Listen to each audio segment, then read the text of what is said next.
fell. I just did that to my You? own. That's me. That's Watch Tom. out, you're in the shot. Guys, you ready? Yep. All right, we get the Commissioner, the Mayor, District Attorney. Chief Garage Superintendent O'Rourke. Yep. Everybody's ready to go?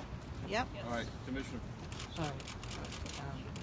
I'll give you a brief update what we have. At approximately 10:51 this evening, our officers received a 911 call to 136 Gladstone Street for a domestic incident with the possibility of one of the individuals having a gun. Several of our officers responded to that call. They went inside the premises of 136 Gladstone Street, and at that time we heard officers screaming on the radio. 303, which signifies shots fired, and an officer down. The officers were screaming, officer down. Several other officers being outside proceeded inside. They engaged further in a exchange of gunfire. Two of the officers dragged their fellow officers out of the line of fire, so they were in a protected zone, and the officers continued to engage in a gun exchange. At that time, they were able to neutralize the subject, who was armed with some sort of assault rifle, who also had on a ballistic vest at that time, and he was neutralized. At that point, the officers, with our wounded officers, were able to quickly administer first aid, apply a tourniquet. One officer had his hand in one of the wounds, and I think that was instrumental in getting the officer down to Mass General quickly. But the condition of the officers right now are classified according to the doctor, Dr. Dana Stearns, as extremely critical at this time. I asked the public to pray for them. I know Reverend John Conley was here, came down, and about 50 of us gathered and prayed for the safety of our officers.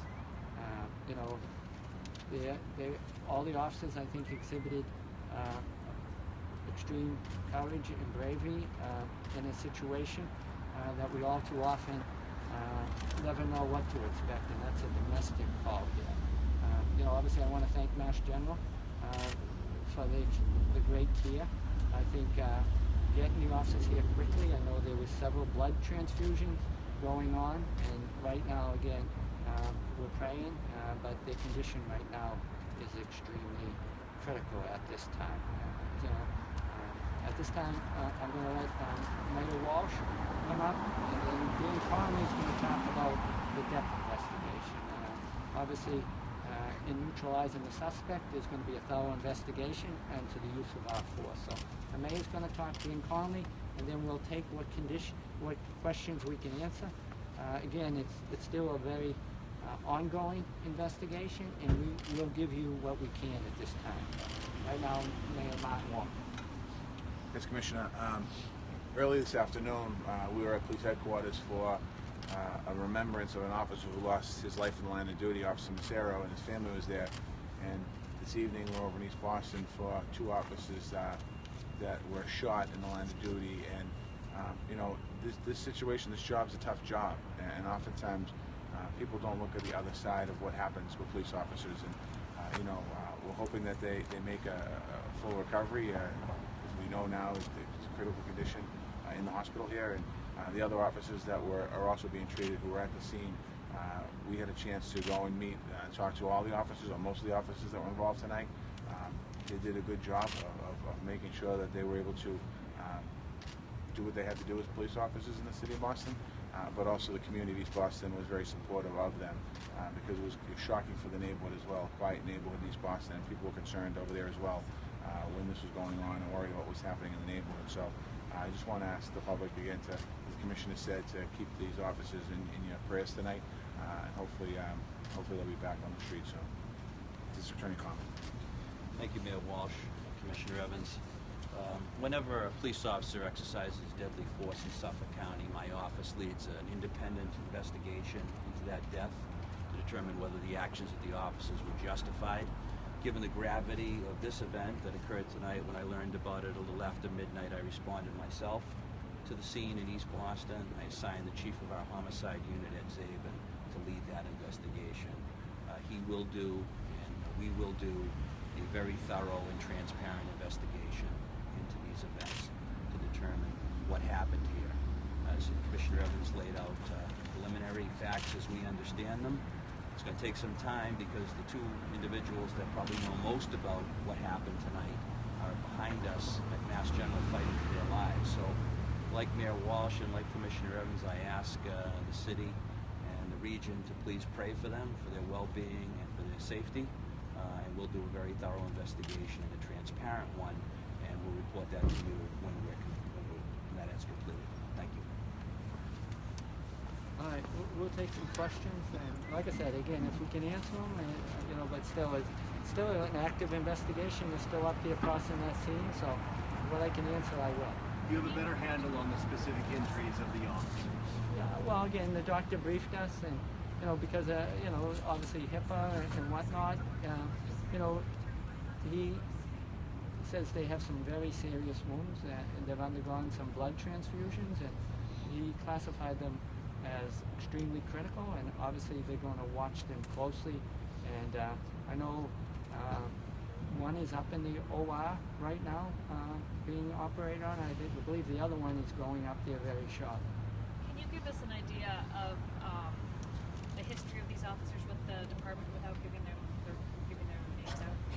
Well, I think both of them, and maybe Pat, probably have about 8 to 12 years on the job, from what I was told. Right?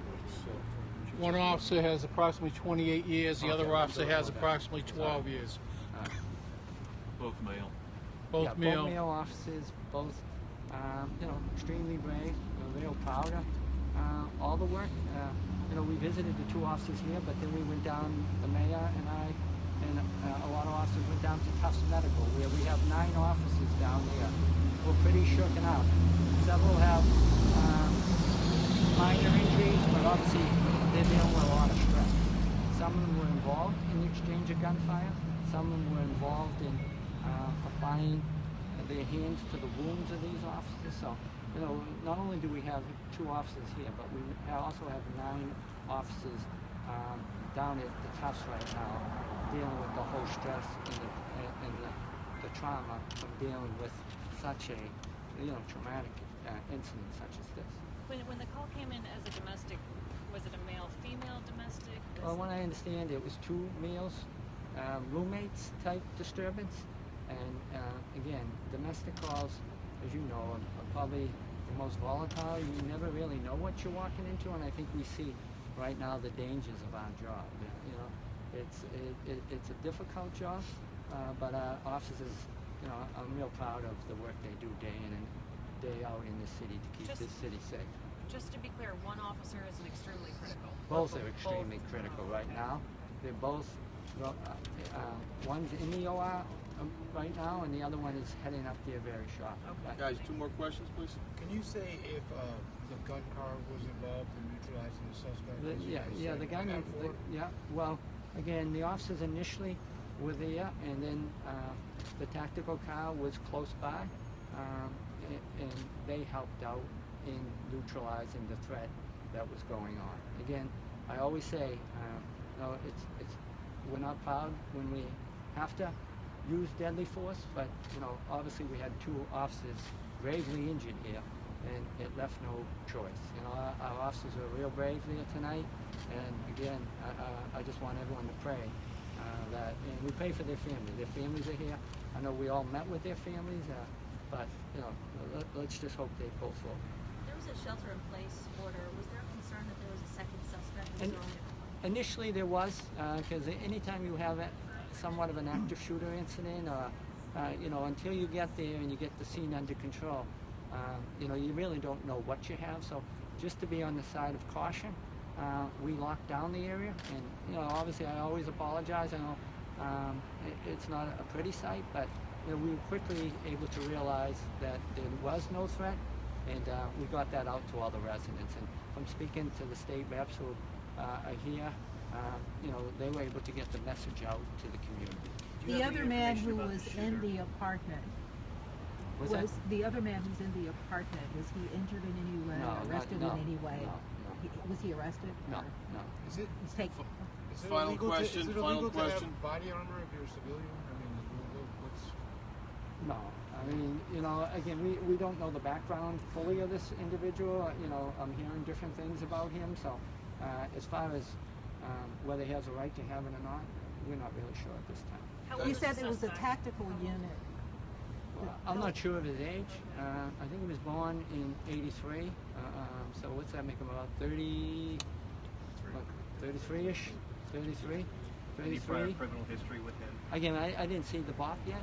You know, I was board of probation, but you know, again, he's a resident, 136 Gladstone Street up there. But again, I just want to you know, thank all my officers, clergy, everyone who are down here support. It's a difficult job, but you know, we do a great job every day, and I'm proud of the officers here. They ran into a firefight here, able to pull 2 of their officers out safely, and again, unfortunately, we had to take a life in doing it. Guys, on that note, thank you. We'll end it there. Commissioner, were any of the officers wearing body cameras? Were they part of the pilot system? East Boston is not in the pilot program, so we'll look at that, but you know, again, that's not one of the pilot stations, so I don't believe so. Thank you, guys. Appreciate your time. Thank you. Thanks a lot.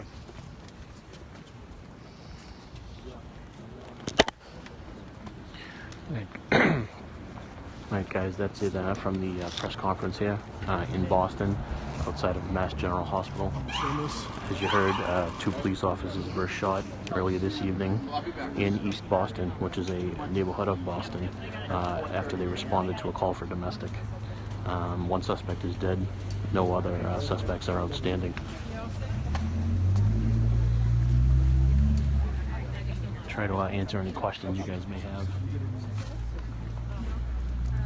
I was able to get his charge back fully. The cops are not okay. They are in extremely critical condition at this time.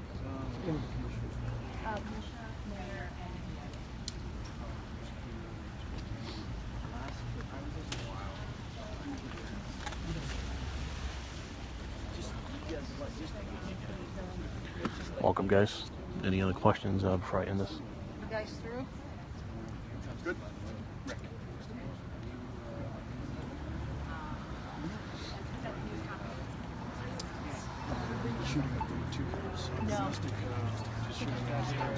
Age of the cops, unknown. One had 20-something years of experience.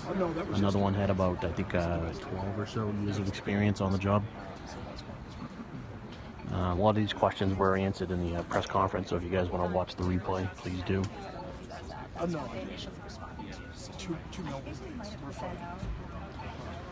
Again, guys, if you don't know who I am a photographer here in Boston.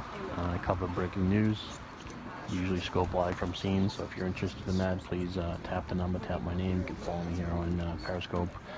And for any updates or pictures from scenes, Twitter, Instagram, Facebook, 617 Images. Thank you guys for joining. If you missed it, if you missed the press conference, please go watch the replay.